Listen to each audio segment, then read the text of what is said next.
Why, hello there. Last video I made was ranking soldier summons, and I really like making that, so I thought to myself, why not rank the knights? I have all of them, and I swear if anyone comments, "Oh, you forgot the Great Shield soldiers from last video," I know I did, but everyone knows about them, so what's the point of adding them? Alright, so anyways, back into the video. To start up at number 10, we got Fire Knight Quinlan.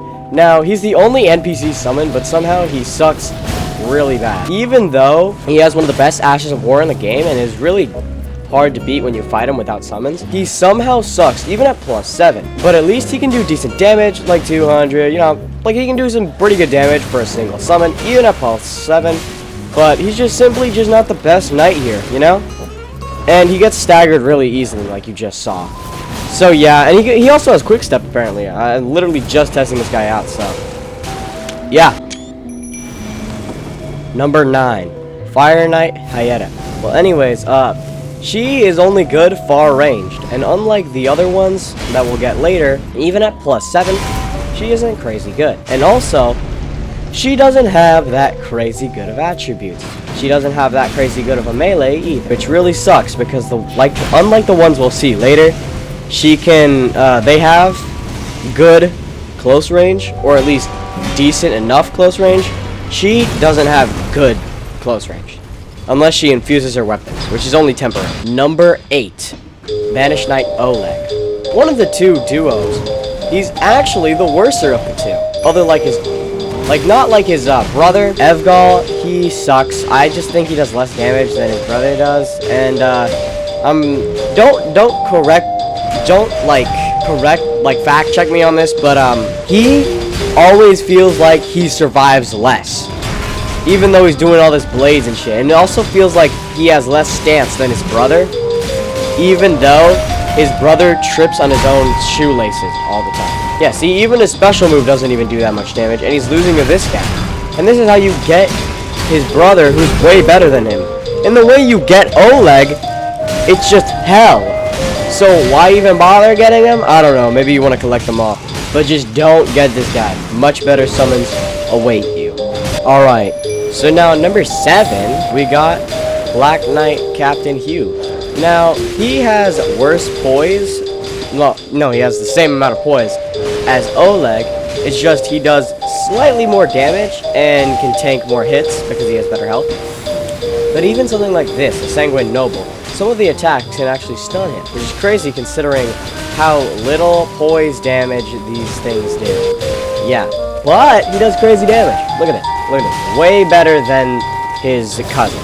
Way better than Oleg. Get him instead of Oleg. If you want something like Oleg, just get this guy. Way better, way cooler attacks. Everything, just way better.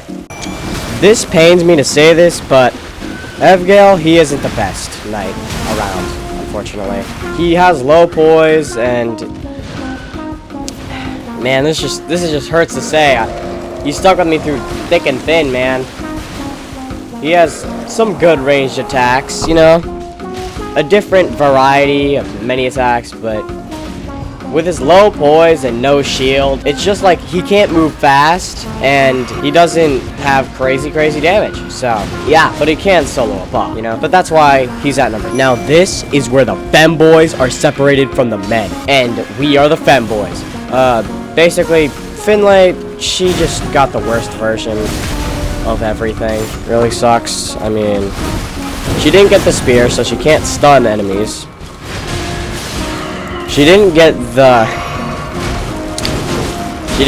one Ash of War, I think they got on their spears. But she did get the buff, and yeah, she can spread some pretty mean Scarlet Rot. I think that's pretty cool. They can spread some Scarlet Rot, but if she ever decides to use it, she at least buffs you when you start fighting, and she can exploit holy weaknesses, but that's not really anyone, so yeah. Finlay, number 5. Now, Kristoff is one of the better knight summons because he has a shield and he actually uses it. He also has Dragon Communion, basically meaning he can use lightning. But sometimes he doesn't like using that lightning in a good way, like you just saw, getting right next to the boss and not using lightning. But he's also one of the few that can enchant his blade with something. And also one of the few that has incantations. Look at this. Peak gameplay. Literally just blocking everything. But behind that shield, he has pretty low poise. Which really sucks about him. Because if he isn't using his shield, he's getting his ass beat. That's why I only put him at number 4. Unlike the next one, which is actually decent all around. Number 3, Black Knife Commander Andreas. Now he's pretty good. He does some solid damage. He has big poise, a big shield, and he can knock down enemies, which is a first right now. And he can also pull over smaller enemies with that tongue ability you just saw. See, him against his Omen Killer is a pretty cool fight, right? Even with his decent poise, he still get knocked over.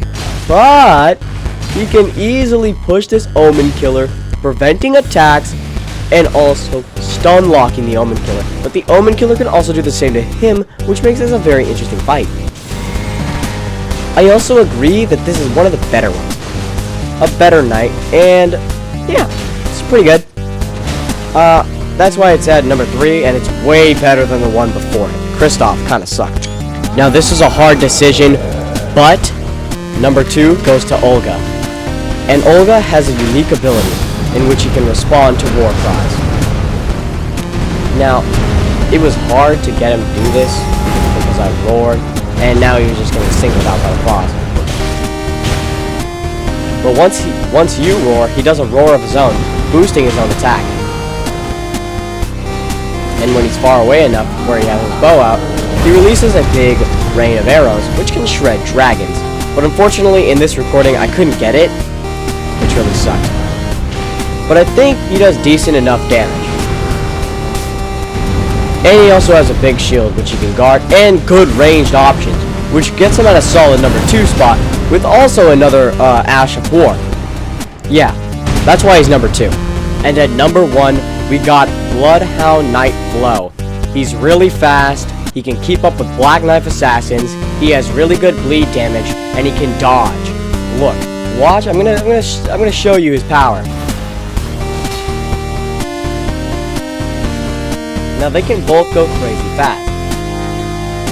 And he's like a Black Knight t-shirt if you never want to do Ronnie's questline. And the boss behind him isn't even that hard to do. And he has decent bleed damage. He's too fast, and his poise isn't as low as you think it would be.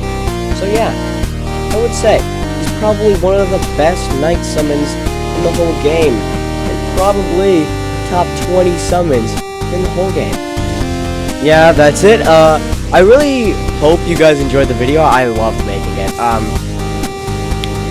I don't know what else to say. And also comment under the video if you want to see more. I might make more. But yeah. Have a good rest of whenever.